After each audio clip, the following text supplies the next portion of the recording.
Welcome to Tripura Info News Update. 200 rubber শ্রমিককে ছাঁটাইয়ের প্রতিবাদে অরণ্য ভবনের সামনে মজদুর সংঘের জমায়েত ও ডেপুটেশন। বন্ধুরা, আপনারা আজকে আমাদের এই ডেপুটেশনে আপনারা হাজির হয়েছেন, তার জন্য ভারতীয় জনতা মজদুর সংঘ ত্রিপুরা প্রদেশের পক্ষ থেকে অসংখ্য ধন্যবাদ জ্ঞাপন করি। মূলত আজকে 4 দফা দাবি নিয়ে আমরা টিএফডিপিসির এমডি মহাশয়ের নিকট ডেপুটেশনে যাচ্ছি।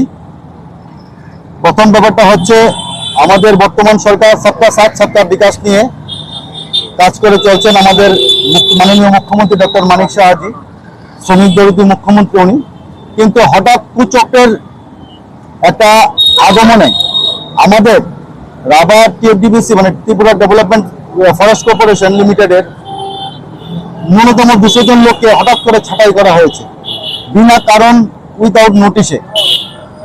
সেই পরিপ্রেক্ষিতে এবং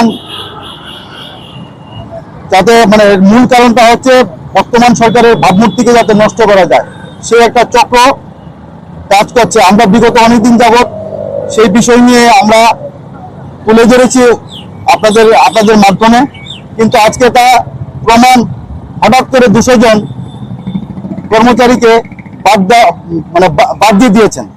তো সেই পরিপ্রেক্ষিতে আজকে ডেপুটেশন, সঙ্গে আছে রেইনি ডে, সঙ্গে আছে আপনাদের আমাদের মজুরি, এবং যারা হঠাৎ করে বাদ দিয়েছেন, যদি বাদও দিয়ে থাকেন তাহলে শ্রমিকদের যারা কেউ আছে 20 বছর ধরে কাজ করছেন, কেউ আছে 15 বছর ধরে কাজ করছেন, কেউ আছে রিটায়ারমেন্টের 6 মাস বাকি, তাদেরকে 25% তার কর্মযোগ্যের কম্পেনসেশন দিয়ে যাতে ওনাদেরকে বাদ দেওয়া হয়, সেই পরিপ্রেক্ষিতে আমাদের আজকের এই ডেপুটেশন। আমার নাম বাপন দত্ত, ভারতীয় জনতা মজদুর সংঘের বর্তমান রাজ্যের প্রেসিডেন্ট এবং national secretary. To Tripura Info and press the bell icon so that you never miss any latest updates and news on Tripura.